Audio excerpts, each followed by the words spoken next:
बघितलं आज सगळीकडे तुम्ही महाराष्ट्रामध्ये बातम्या पाहिल्या असतील। माजी आमदार आणि जे मूर्त आमदार आहे त्यांच्या परिवारांच्या पेन्शनमध्ये 40,000 रुपयांनी वाढ करणारे विधायक विधान भवनामध्ये 2 मिनिटांमध्ये पास झालं। कोणी त्याच्यावर कुठलीही चर्चा केली नाही। ते का होऊ नये काय नाही, कारण प्रत्येक आमदाराला माहिती आहे, तो विरोधी पक्षातला असू द्या सत्ताधारी असो, त्यांना माहिती आहे उद्या मी माझी होणार आहे आणि माझ्या परिवाराला लाभ मिळाला पाहिजे। आता ह्या पेन्शनला अर्थ मंत्रालयाचा विरोध असताना सुद्धा ते विधायक कसं पास झालं आणि ह्या विधायकामुळे जवळजवळ 30 कोटी रुपयाचा भार शासकीय तिजोरीवर येणार आहे। म्हणजे ज्या गोरगरीब जनतेने या आमदारांना यांच्या भल्यासाठी तिथं बसवलंय, त्यांच्या भल्याचा निर्णय न घेता स्वतःच्या भल्याचा निर्णय घेत आहे।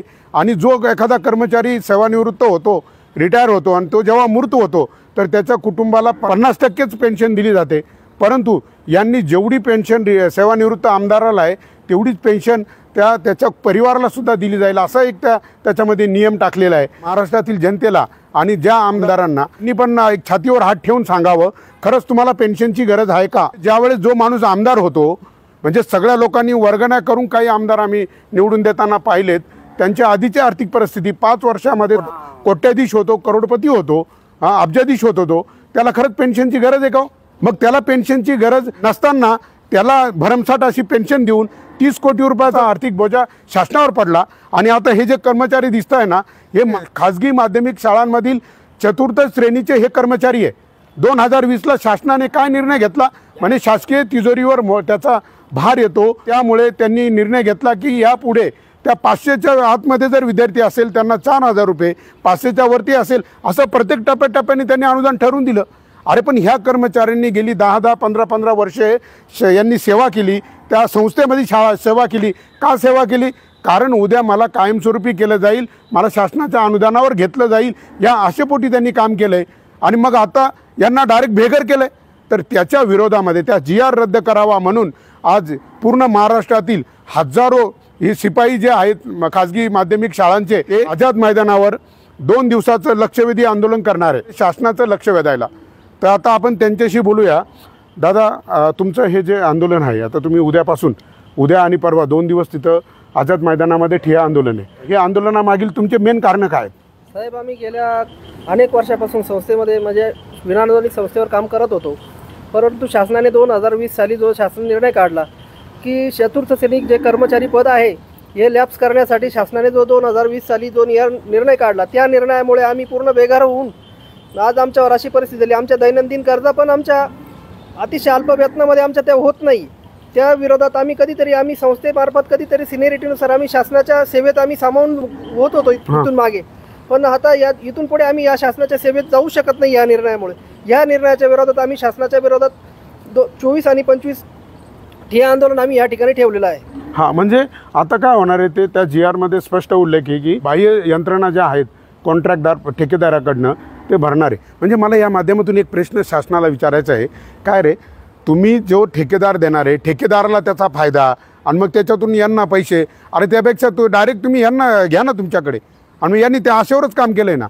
तुम्हाला किती पगार होता जॉईन झाले तेव्हा? अतिशय अल्प वेतनावर, म्हणजे कोणी 1000 रुपयापासून काम केलं, कोणी 1500 रुपयापासून। तुम्ही किती दिवस झाले काम करताय? आम्ही गेल्या 18 वर्षापासून संस्थेत विनाअनुदानित तत्वावर काम करत आहोत। विना अनुदानित तत्वावर 18 वर्ष या माणसांनी, असे शेकडो हजारो कर्मचारी आहे, ते आशेवर काम केलंय आणि आज त्यांना तुम्ही डायरेक्ट बेघर करून टाकलं। हां, अरे त्यांना तुम्ही कायमस्वरूपी करा। आणि काय हो, ज्यांना तिकडं काही गरज नाही तिकडं तुम्हाला आता हा 30 कोटी रुपये जो पेन्शनच्या माध्यमातून भार येणार आहे तिजोरीवर, तो येणार नाही का? मग फक्त तुम्हाला या गोरगरिबांचा पगार करायलाच फक्त तो भार येतोय का? आणि हे पद तुम्ही आता ठेकेदारातून भरणार, म्हणजे तिथे ठेकेदार त्याच्यातही भ्रष्टाचार चालू द्या। मग यांनी लोकांनी जगायचं का नाही? म्हणजे सरकार नक्की कोणाचं आहे? फक्त ज्यांना निवडून दिले, हे तुमच्या विकासासाठी आम्ही तुम्हाला निवडून दिले का? म्हणजे तुम्ही फक्त प्रत्येक वेळेस तुमचंच भलं, 2,67,000 रुपये पगार, आणि आता सेवानिवृत्त झाले का 90,000, 50,000 भेटत होता, आता 40,000 वाढ केली। हां, मग तेव्हा नाही तिजोरीवर भार येत का? मग तुम्हाला फक्त गरीबाला अनुदान द्यायला, अरे उलट आमदारांना पेन्शनची खरंच गरज आहे का? महाराष्ट्रातील प्रत्येक व्यक्तीने याच्यात कमेंट करून सांगा, खरंच या आमदारांना पेन्शनची गरज आहे का? हां, अरे जग जाहीर झाले का प्रत्येक विकास कामामध्ये यांना 15% परत यांनी जो बिल पास करतो, जो एस्टिमेट बनवतो त्याला 10%, त्या खालचा लोकल जो सरपंच उपसरपंच जे काय असतील कमिटी त्यांना वेगळं, नगरसेवक यांना वेगळं, प्रत्येक त्या कामामध्ये प्रत्येकाला तुम्ही टक्केवारी आहे।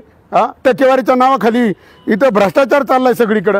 म्हणजे तुम्ही सगळ्यांनी अधिकारी आणि पुढारी मिळून नुसतं तिजोरी लुटायचं काय असं ठरलंय का सगळ्यांनी संगनमताना? त्याचं काही जनता मारू द्या उपाशी. म्हणजे एकतर तिकडे जिल्हा परिषद शाळांची काय अवस्था केली तुम्ही. हां गोरगरिबाच्या मुलांच्या शिक्षणाचा सत्यानाश केला. म्हणजे गरिबाच्या घरात तुम्हाला कलेक्टर जन्माला येऊ द्यायचा नाही, डॉक्टर जन्माला येऊ द्यायचा नाही. म्हणजे फक्त कलेक्टर डॉक्टर इंजिनियर सगळे तुमच्या घरात. हां म्हणजे ह्या गरिबांना पुढे जायचंच नाही. सांगा ना यांना 7 आणि 8 हजारामध्ये हे काय करतील हो? अरे घराचं भाडं इकडे 4 आणि 5 हजार रुपये आणि त्याच्यामध्ये काय करणार? अरे धुणं भांडं करणाऱ्या बायांना 14 आणि 15 हजार पगार भेटतो. यांना 7 आणि 8 हजारामध्ये तुम्ही 15 वर्ष राबून घेतलं आणि आता त्यांना सांगता की ठेकेदारीत ती पदं भरायची. मग यांनी काय करायचं? मी या ठिकाणी या माध्यमातून या सगळ्यांच्या वतीनं म्हणजे तुम्ही आता या आंदोलन कशासाठी आहे का त्या GR वर पुनर्विचार करून तो GR रद्द करावा आणि यांना सगळ्यांना कायमस्वरूपी सेवेमध्ये घ्यावा. याच मागणीसाठी तुम्ही तिथं बसणार आहे ना. आता मी या माध्यमातून माननीय मुख्यमंत्री साहेबांना आणि पूर्ण मंत्रिमंडळ वगैरे त्यांना सगळ्यांना मी विनंती करतो की तुम्ही ह्या चतुर्थ श्रेणी कामगारांच्या या मागणीचा विचार करा. नाही तर अन्यथा हे यांनी जर उद्या बघा ते रस्त्यावर आले. आता माझ्याशी बोलताना मला सांगताना अक्षरशः त्यांना रडू येत होतं.